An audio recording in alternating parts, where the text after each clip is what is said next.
Magandang hapon sa inyong lahat.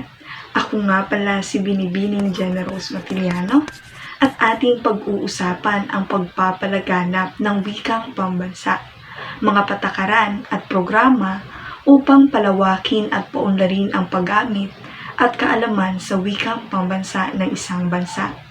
Ang wikang pambansa ay ang wikang pagkakilanlan ng mamamayan sa isang bansa. Ang Pilipinas bilang isang multilingual na bansa ay nararapat na magbubuklod sa isang lahi. Ang Filipino bilang wikang pambansa ay maraming pinagdaraanan upang maabot ang katawagang ito.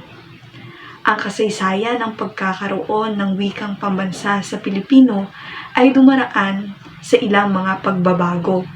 Ang Pilipino na nagmula sa Tagalog na pagkaraay naging Filipino. Kasalukuyang gumagamit ng 87 na iba't ibang wika. Kabilang sa mga pangunahing wika ay Tagalog, Cebuano, Ilocano, Pampanga, Bicol, Pangasinan, Hiligaynon, Waray at Maranao.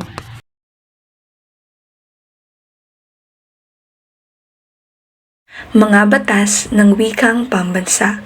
Una, Saligang Batas ng Biak na Bato, 1876. Ang wikang Tagalog ang magiging opisyal na wika sa Pilipinas. Section 3, Artikulo 14, 1935. Pagpapaunlad at pagpapatibay ng isang wikang pambansa batay sa mga umiiral na katutubong wika.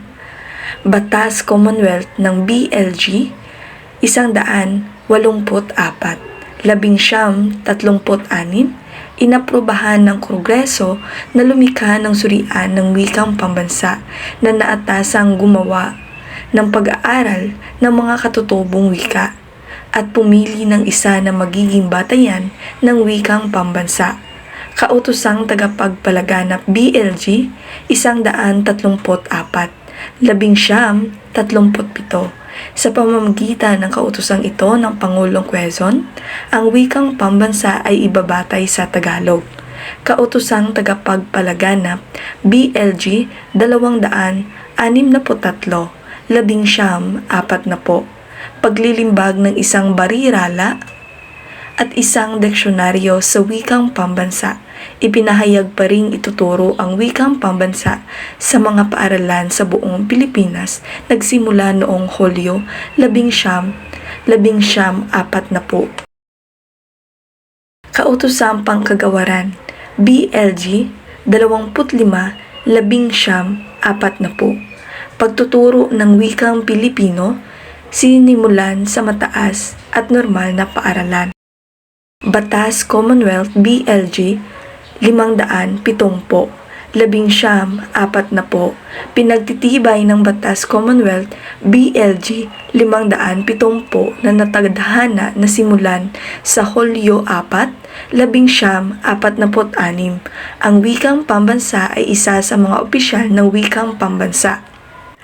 Proklama BLG 186, 1978. Nagpalabas ng isang kautusan ng Pangulong Ramon Magsaysay sa unang pagdiriwang ng Linggo ng Wikang Pambansa mula sa Marso 20 hanggang Abril 4. Kautosang Pangkagawaran BLG 7, 1950. Tinatawag ng Pilipino ang wikang pambansa ng lagdaan ni Kalihim Jose Romero ng Kagawarang Edukasyon ang kautosang BLG 7. Ayon sa kautosang ito, kailanman tutukuyin ang pambansang wika ay Filipino ang gagamitin. Mga programa ng mga nagdaang Pangulo ukol sa pagpapaunlad ng wikang pambansa. Ang mga naging Pangulo ng bansa mula kay Fidel V. Ramos, Gloria Macapagal Arroyo, Benigno Aquino III at Rodrigo Roa Duterte ay naglatag ng programa at pulisiya sa pagpapaunlad ng wikang pambansa.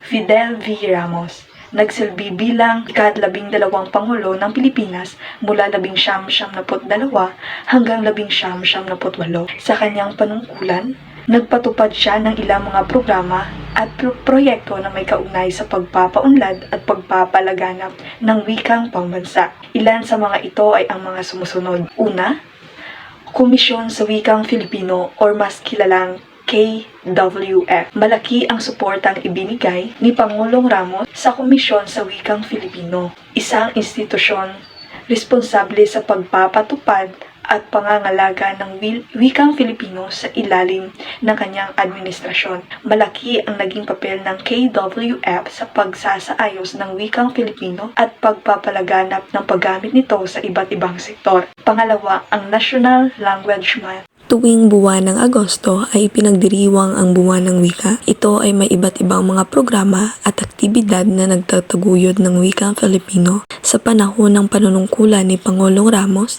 binigyang diin ang pagdiriwang na ito na lalong nagsusulong sa paggamit ng Filipino sa iba't ibang sektor. Ito ay pinalawak mula sa Linggo ng Wika na idineklara ng Presidential Decree 1041 ng nooy Pangulong Ramos noong Enero 15, 1977. Pangatlo, College General Education Curriculum Language Policy. Sinuportahan din ng administrasyon ang Komisyon ng Higher Education or CHED sa pagpapalabas nito noong 1974 ng New General Education Curriculum or JEC sa ilalim ng CHED Memorandum Order 59. Ang GEC ay nag-aatas sa higher education institution.